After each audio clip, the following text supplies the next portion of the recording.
Sebelum melanjutkan, jangan lupa subscribe dulu, terima kasih. Bab 460, Perkumpulan Suku Bismen. Semua ahli alam suci suku harimau yang sebelumnya mendukung Leibert menjadi semakin pucat dalam hitungan detik. Butiran-butiran keringat besar mengalir di dahi mereka, terutama mereka berdua yang mendengarkan instruksi Leibert untuk menangkap Huang Xiaolong, Parson, dan Dunham. Penyesalan yang tak dapat dikembalikan lagi menimpa mereka terlambat karena mereka teringat kata-kata yang diucapkan Chuck kepada Leibert beberapa saat yang lalu. Kalian akan menyesali ini.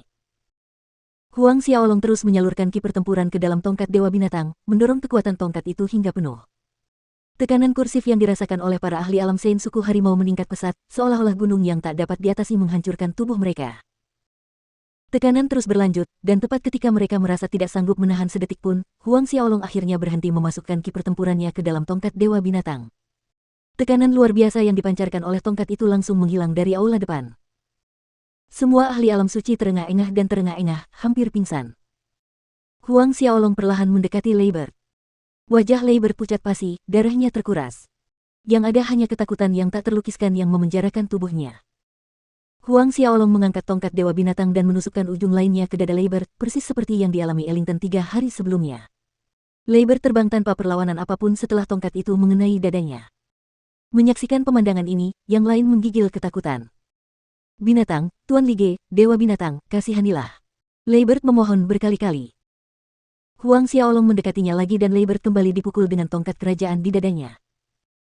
Ledakan keras bergema dan jantung berdebar kencang karena ketakutan sementara tubuh Leibert terlempar lagi. Huang Xiaolong mendekat dan menerima serangan lagi. Kali ini, Leibert tidak bisa berdiri lagi.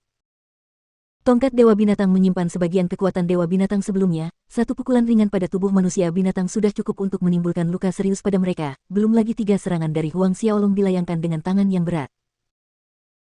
Sebagai imam besar suku harimau, kekuatannya menyaingi Chuck sebagai orang terkuat kedua dalam jajaran suku harimau, tetapi meskipun demikian, di hadapan Huang Xiaolong, ia gagal mengumpulkan sedikit pun perlawanan.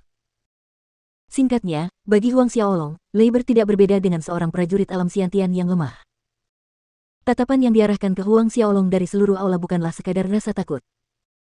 Ekspresi Huang Xiaolong tidak banyak berubah, jabatan imam besar Leibert akan dicabut, lalu dia akan dipenjara di penjara racun selama 3 tahun. Setelah 3 tahun, keputusan lebih lanjut akan dibuat jika dia bertobat. Mendengar nyawanya diputuskan, Leibert berusaha keras untuk berdiri, lalu membungkuk hormat kepada Huang Xiaolong. Terima kasih kepada Tuan Lige Bisgat karena telah mengampuni nyawanya. Bagi Leibert, kesediaan Huang Xiaolong untuk mengampuni nyawanya adalah pembebasan yang paling besar. Dia tidak berani menanggung keluhan apapun di dalam hatinya. Aku tidak ingin sepatah kata pun tentang apa yang terjadi hari ini tersebar. Huang Xiaolong mengamati sekelompok ahli alam Sein suku harimau, siapapun yang berani membocorkan sepatah kata pun, hasilnya adalah kematian oleh tongkat Dewa Binatang. Niat membunuh melonjak di udara. Chuck dan yang lainnya segera menuruti perintahnya setelah merasakan aura pembunuh yang dahsyat datang dari Huang Xiaolong. Jelas bagi semua orang bahwa Huang Xiaolong tidak ingin identitas Dewa Binatangnya terungkap saat ini. Memerintahkan para pengawal untuk membawa Leibert pergi, Huang Xiaolong sekali lagi duduk di kursi singgasana di aula sementara para ahli suku harimau masih berlutut. Berdiri. Izin akhirnya datang. Merasa nyawa mereka diampuni, para ahli berdiri dengan hormat setelah menyampaikan rasa terima kasih mereka. Duduklah. Perintah Huang Xiaolong. Atas perintah Huang Xiaolong, semua orang duduk. Mengorganisasikan pikirannya, Huang Xiaolong berkata, aku butuh rumput Dewa Naga, siapa di antara kalian yang punya rumput Dewa Naga atau tahu keberadaannya? Dengan para ahli Sein Realm di bawah komandonya, Huang Xiaolong tidak terburu-buru untuk mengendalikan seluruh suku harimau. Baginya, yang terpenting adalah meningkatkan kekuatannya sendiri. Tuan muda membutuhkan rumput Dewa Naga. Chuck berdiri mendengar itu, memberanikan diri dengan hati-hati, si kecil ini punya 3 batang rumput Dewa Naga. Dengan mengatakan itu, Chuck mengeluarkan ketiga rumput Dewa Naga dari cincin spasialnya, menawarkannya dengan kedua tangan ke Huang Xiaolong. Dari para ahli alam suci yang lain, 3 orang lainnya berdiri dan dengan hormat mempersembahkan rumput Dewa Naga yang mereka miliki. Secara total, Huang Xiaolong mengumpulkan 10 batang. 10 tangkai, ini akan memungkinkan Huang Xiaolong memurnikan naga dewa primordial lainnya. Huang Xiaolong gembira, dia tidak menyangka kalau sebuah pertanyaan santai tanpa banyak harapan malah mengakibatkan munculnya orang-orang dengan rumput Dewa Naga. Hebat, hebat.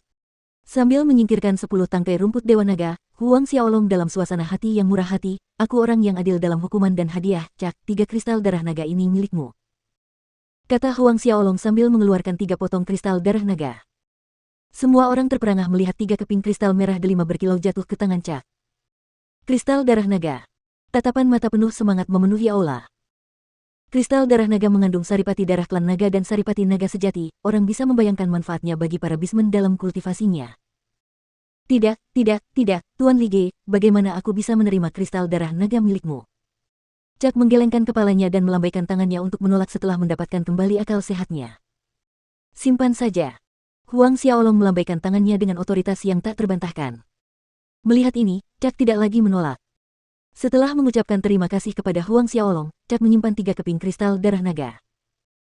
Huang Xiaolong juga memberi hadiah pada 3 orang lainnya sesuai dengan jumlah rumput dewa naga yang diberikan. Ketiganya gembira dan mengucapkan terima kasih sedalam-dalamnya. Tuan Dewa Binatang, bawahan ini tahu tempat yang memiliki rumput dewa naga. Ellington berdiri untuk melapor. Apakah kamu mengacu pada lembah naga racun? Tanya Huang Xiaolong. Ellington menjawab dengan hormat, ya, Tuan Muda Dewa Binatang. Kemudian Ellington melanjutkan menjelaskan situasi di dalam lembah naga racun. Mirip dengan deskripsi si plus Fantian, ia terutama menekankan berbagai macam serangga dan makhluk beracun, sehingga berbahaya. Para ahli alam suci suku harimau lainnya yang memiliki pengetahuan tentang lembah naga racun juga berbagi pengalaman mereka dengan Huang Xiaolong. Dari mereka, Huang Xiaolong juga memahami kedudukan suku harimau di antara suku-suku manusia binatang lainnya. Setengah hari kemudian, Huang Xiaolong meminta semua orang keluar dari aula depan, meninggalkan Chuck dan memberinya beberapa tugas. Akhirnya, dia memberitahu Chuck bahwa dia akan berlatih secara tertutup untuk beberapa waktu, dan tanpa izinnya, tidak seorang pun boleh mengganggunya. Chuck mematuhi setiap perintah Huang Xiaolong hingga tuntas. Setelah semuanya beres, Huang Xiaolong memulai latihannya yang tertutup di sebuah halaman terpencil di tanah milik bangsawan.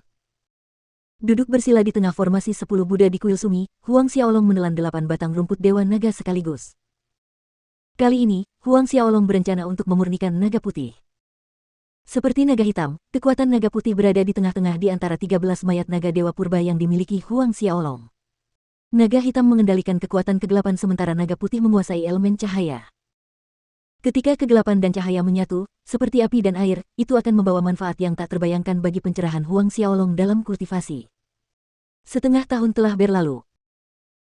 Dibandingkan dengan sikap suku harimau yang biasa, setengah tahun ini, perilaku mereka tampak terkendali, bahkan dengan provokasi suku lain, suku harimau malah mengambil langkah mundur. Hal ini membuat suku lain merasa ada yang aneh. Di markas besar suku singa di Castellan Manor, Alpha Lion City, patriark suku singa yang berkuasa, Andrew, mondar-mandir dengan ekspresi tegas dan penuh perenungan di wajahnya. Tindakannya tiba-tiba terhenti, berbicara kepada pengurusnya, Andi, bagaimana menurutmu perilaku suku harimau selama 6 bulan terakhir? Bawahan ini juga sangat bingung. Namun, bawahan ini berpikir bahwa masalah ini kemungkinan besar terkait dengan pertemuan semua ahli Saint Realm suku harimau yang dipanggil Chuck setengah tahun yang lalu. Andi melanjutkan dengan suara serius, bawahan ini juga mengetahui bahwa Chuck menjatuhkan hukuman 3 tahun penjara kepada Leibert di dalam Poison Dungeon. Andrew mencibir, terlepas dari apa yang Chuck dan suku Tiger rencanakan, rencana kita tetap tidak berubah, pertemuan suku Bisman akan berlangsung dalam waktu 2 bulan. Andi melaporkan, suku Serigala, suku Ular, dan suku Rubah telah sepakat untuk bersekutu dengan kita. Kali ini di kongregasi suku Bisman, patriark pasti akan dipilih sebagai dewa binatang yang baru, menyatukan semua Bisman, dengan tindakan mulia yang akan diwariskan dari generasi ke generasi. Andrew menunjukkan senyum puas dan mengangguk. Pada saat ini, di dalam kuil Sumi, esensi naga putih mengalir ke tubuh Huang Xiaolong. Dia akhirnya menerobos ke alam Saint Ordo ke-7. Sebulan lagi berlalu. Huang Xiaolong telah sepenuhnya memurnikan dan menyerap darah dan esensi naga sejati dari naga putih.